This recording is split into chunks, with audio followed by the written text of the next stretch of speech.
Now, some of you may not know what that is, but having a stroke is something that's very serious. It's very life-threatening, and it's basically when your brain doesn't get enough blood or oxygen to it, and so basically a part of your body kind of just gets paralyzed. And if it's not treated correctly, and if it's not treated quickly, it can result in anything from brain damage and kind of paralyzation to death, okay?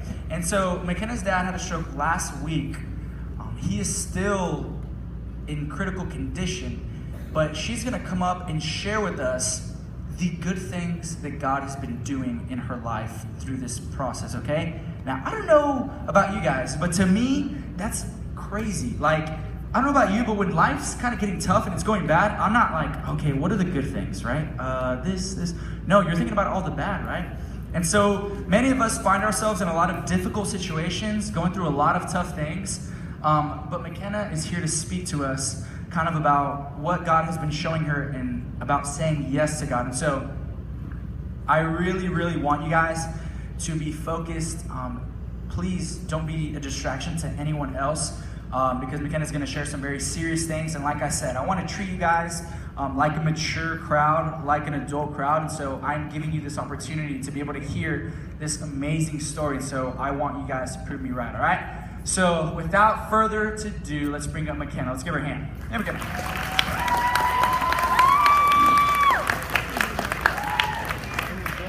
All right. Hey, MaeKenna. How are you doing? Good. Okay. So I'm going to be asking you a couple of questions, and I just kind of want you to speak from the heart and kind of tell us about just kind of everything that's been going on, okay? So I already filled them in, a little bit of kind of the background that's been going on, and so we're going to kind of get details and kind of, I want to just hear your personal side of it. So how did this, what happened? How did this start? What's been going on?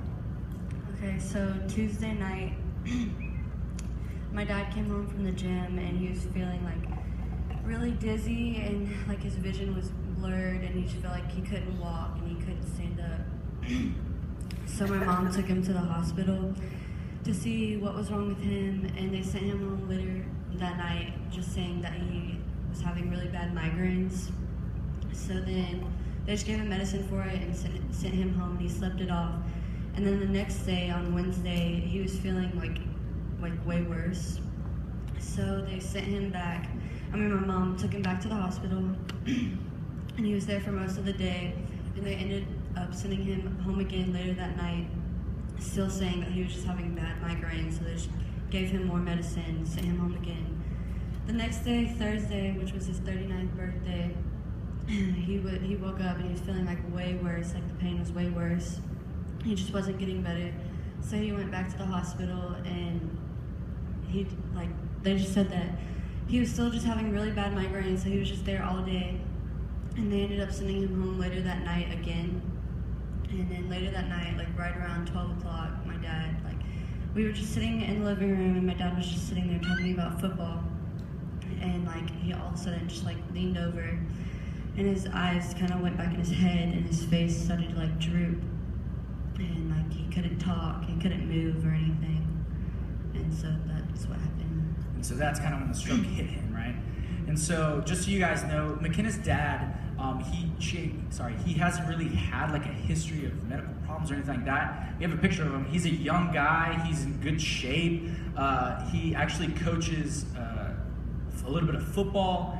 And so sorry for the Cowboys fans in here, but so for him to have a stroke was very odd. So that's why the doctor was telling him, oh, it might be migraines, it might be headaches, and kind of why this wasn't, no one kind of saw this coming, okay? And so we can go back to the yes, but yeah, so just letting you guys know. Okay, so the stroke hits your dad.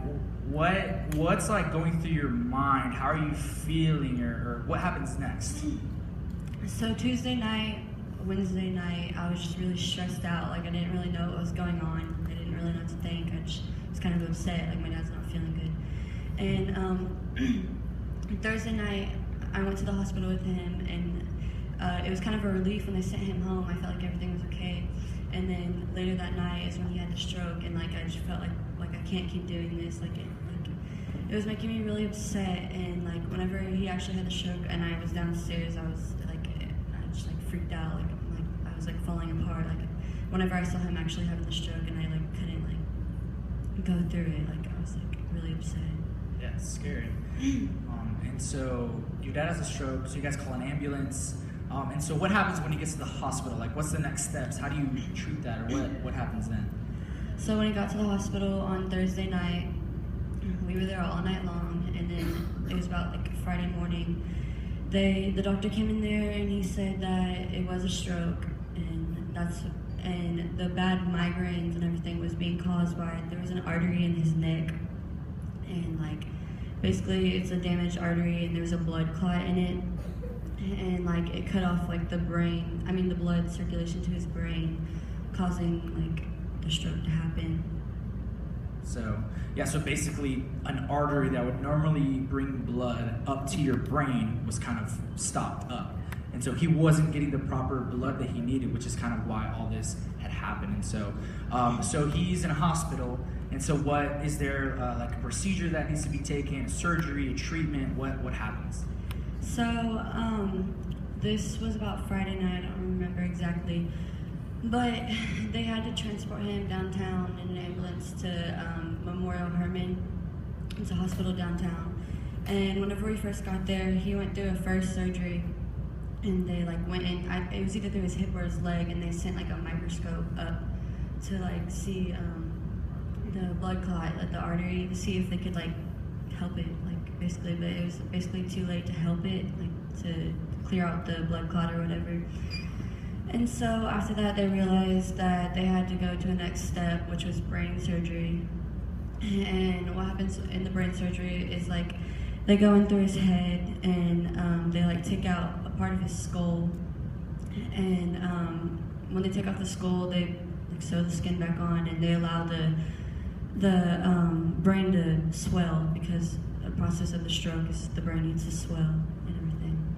So he has this first kind of major brain surgery, so the brain can swell and kind of get some room. And so what happens after that? What's next? So that night we were feeling like really relieved. Like we felt like everything was okay. Like the doctors were telling us the surgery was a success and everything went good. And then so me and my brother and my grandma, we have an apartment down there. So we went to the apartment to like rest, like sleep it off. Like we felt okay. And my mom stayed up there with my dad for the night. And later that morning, the doctors all came like rushing in to the room, and they told my mom that she needs to step out.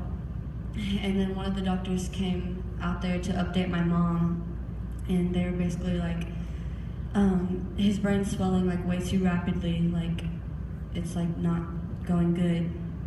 And so they basically told her that he's gonna need to go through a second brain surgery. And they told my mom that like she needs to say goodbye to my dad, like in case it goes wrong, because they don't normally go into a second brain surgery.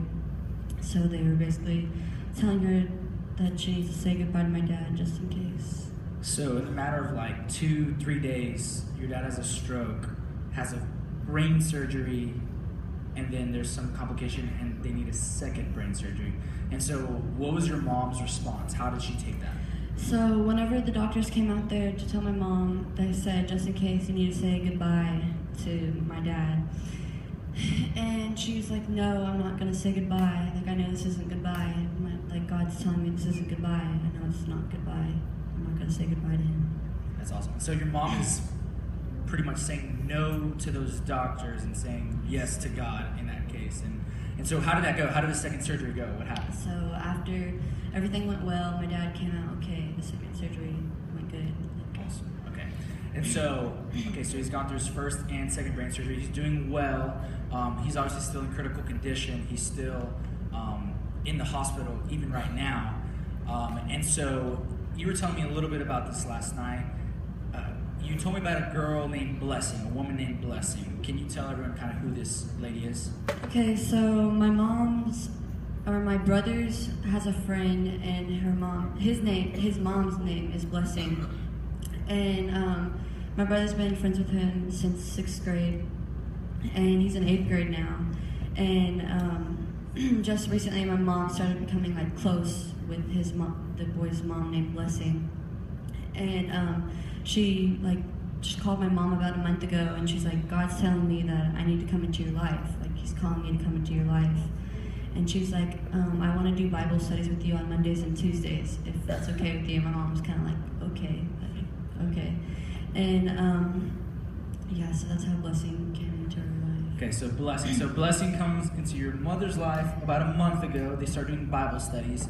And so has she visited the hospital? Has she been a part of kind of this process? And if she hasn't, how's that been? So Thursday night, before my dad actually had the stroke, she came to the first hospital, and she came to pray for my dad.